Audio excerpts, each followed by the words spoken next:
Welcome back to Radical and Relevant, where each day we listen to the gospel, looking for a word or a phrase or an idea that the Holy Spirit uses to stir something within us so that we can take that insight out into the day and live the gospel more fully.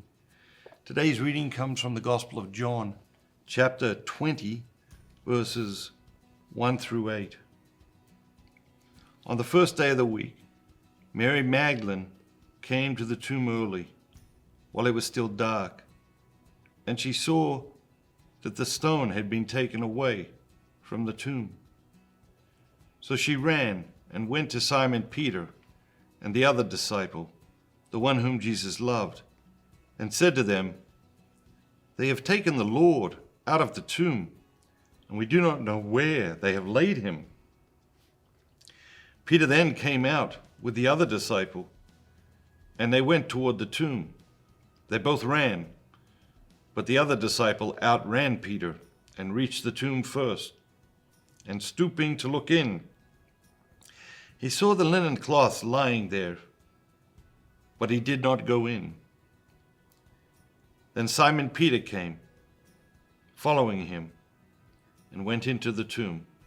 He saw the linen cloths lying, and the napkin which had been on his head, not lying with the linen cloths, but rolled up in a place by itself.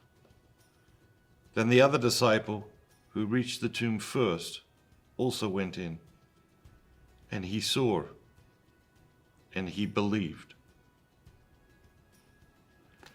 What is it that jumps out at you today? I've always been struck by something in this reading. It's so subtle. It's so subtle, but it is not small. So Peter and John, they're running towards the tomb.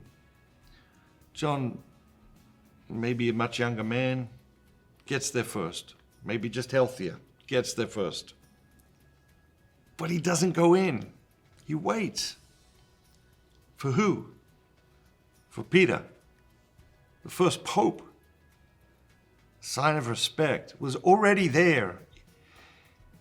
In the beginning, right there, right after the resurrection. He waits.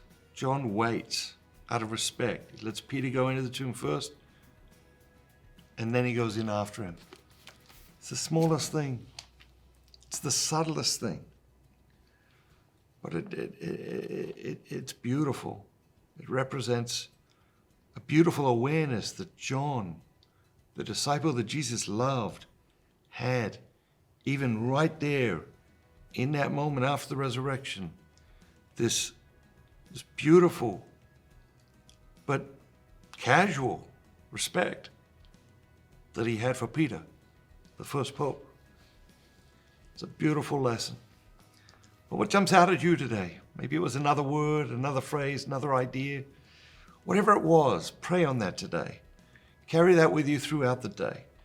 In the moments, you're sitting in the doctor's office, or you're standing in line in the grocery store, or you're sitting at a stoplight. In those moments, think about your word, your phrase, your idea. Don't reach for your phone. Leave your phone in your pocket. And take a moment to reflect on the word, the phrase, the idea that the Holy Spirit used to stir your heart today. Have a great day. And remember, be bold, be Catholic.